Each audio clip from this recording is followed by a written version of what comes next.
After 50 plus years in schools as both a student and educational leader, our first guest's curiosity and enthusiasm for learning has never waned. She is a newly minted social entrepreneur in her late 60s. Joining us now is Helen Hirsh Spence. Good morning, Helen. How are you?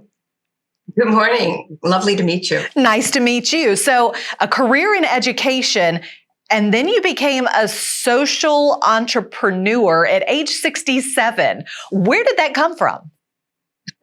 Out of the blue, actually. No, the truth of the matter is that I was exposed to, thousands of students during my career. And one of them introduced me to what's known as the Center for Social Innovation.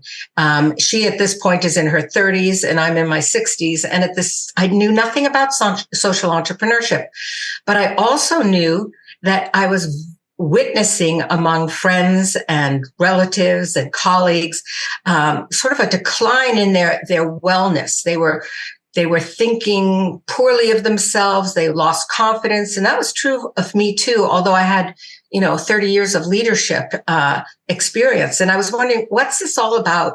So the combination of being exposed to something called social entrepreneurship and doing research on the way in which I was feeling, which I found was actually called in self-directed or internalized ageism, I wanted to do something about it because I felt awful at that point in my life. And I had no real reason to. I had a wonderful family, supportive friends. I was busy with all sorts of not-for-profit work, but I was losing confidence. I felt more and more invisible and irrelevant. And those are really characteristics of the way in which older women in particular who suffer from what's known as gendered ageism, because it impacts older women more than it impacts men, feel at a certain point in their life. Sometimes they feel it in their 50s. Oftentimes it's associated with losing one's job. In my case, it had nothing to do with any of those things.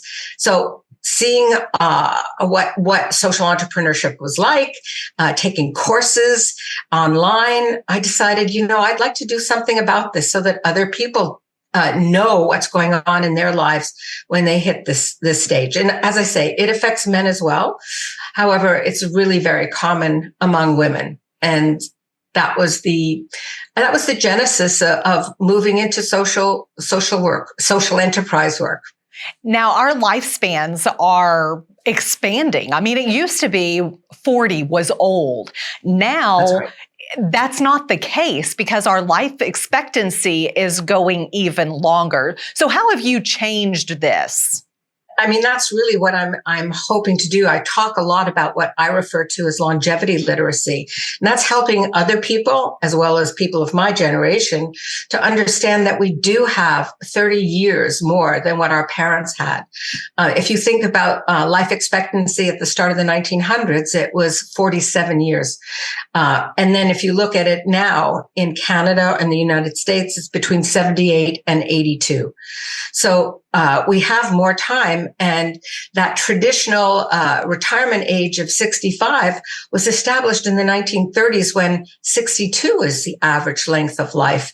And so we traditionally cling to the notion that sort of life ends, or at least working lives end at age 65.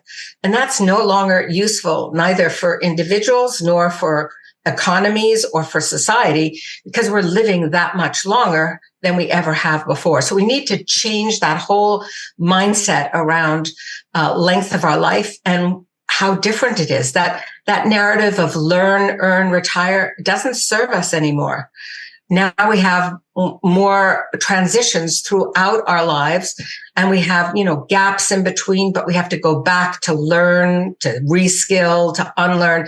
Those are becoming the norm. So we're talking about portfolio careers. We're not talking about what I knew, which was staying in one profession throughout my life, over 30 years. On the contrary, that is going to shift. And unfortunately, there isn't enough emphasis put on the understanding that we need to reframe that narrative of aging now, and governments have to adjust as well.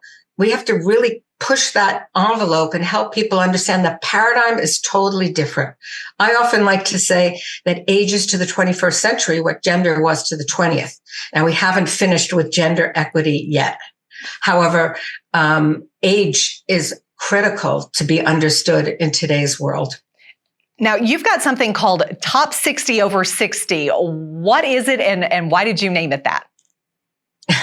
So when I founded this social enterprise, I called it Top 60 over 60 because originally all I wanted to do was create an event to counter all those top 40s, under 40, top 30, under 30. I realized that put the emphasis on youth. And we've been living in a youth-centric society. And I have nothing against youth. On the contrary, I'm deeply grateful that I had a career with young people for most of my life. And I continue to connect with them. So I called it Top 60 over 60 because I wanted people to think about longevity. I wanted them to think of role models that were inspirational. And I wanted young people and older people to understand that life doesn't end in your 60s.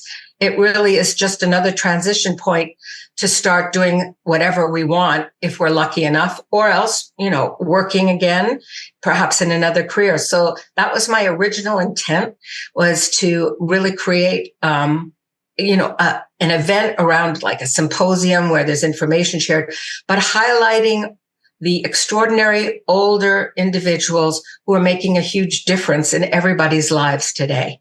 So that was the idea, but I got sidetracked and I haven't done that yet. I'm looking for partners and sponsors and to make it into what I really hope it will become. There is a true benefit of having the older generations continue to work and teach others. Can you kind of elaborate a little bit about how important it is to keep those people that are of the older generations in their jobs and what they are helping businesses accomplish? Sure. I think that's one of the biggest challenges, quite frankly, Kelli, is the fact that most employers don't understand that this demographic shift where we have more people over the age of 65 than we do under the age of 15 in North America, is here to stay. And so if we do not retain some of the older adults who are working in our employ, we're going to lose that institutional and corporate knowledge. So the understanding is that older people can't learn. There are numerous myths that prevail that unfortunately are so misleading, because the reality is that older adults today are the best educated, they're the most ethnically diverse, they're the most technologically savvy, and they're the healthiest ever in recorded history. And yet aging has a bad rap because we consider, the old notions that older people sit on their porches, grandpa smokes a pipe and grandma's knitting in her rocking chair. Well, that is so distorted from what the reality is today. And so there's a huge gap in understanding between what older people are qualified to do. They also help retain younger staff. They're committed, they're loyal. There are a number of, they've developed interpersonal relationships. They've got life experience, which you can only get through living a longer life. And they're very, very interested in sharing that knowledge or mentoring younger people. Those are some of the benefits that accrue from companies that in fact employ older people. The new norm is going to be the multi-generational workforce. We already have 5 generations working together. And there are myths, again, that they don't understand each other. But the truth of the matter is we have a lot more in common than we have differences. Sure, I always want to call my children and they want to text me back. So we work it out. And you do that in the workplace as well. But the reality is that younger people say they enjoy working around older adults so that, in fact, they can benefit from their knowledge. So it's hugely important for employers, companies, organizations, governments to understand we need to incent older people to stay in the workforce, and we need to we incent the employers to keep them or to rehire them, recruit them intentionally. But there's so much misinformation, and the real cause of all of this, Kelly, is called ageism. It's the bias against older adults, it's the bias based on a prejudice of a person's age. It goes both ways for young and for older, but it's prevalent with older people. And the World Health Organization has launched a global campaign to fight it, because 1 out of 2 persons is ageist against older adults. And we need to do something about that. Thanks, Helen. We really appreciate your insight today. My pleasure. And we'll be right back. Stay with us.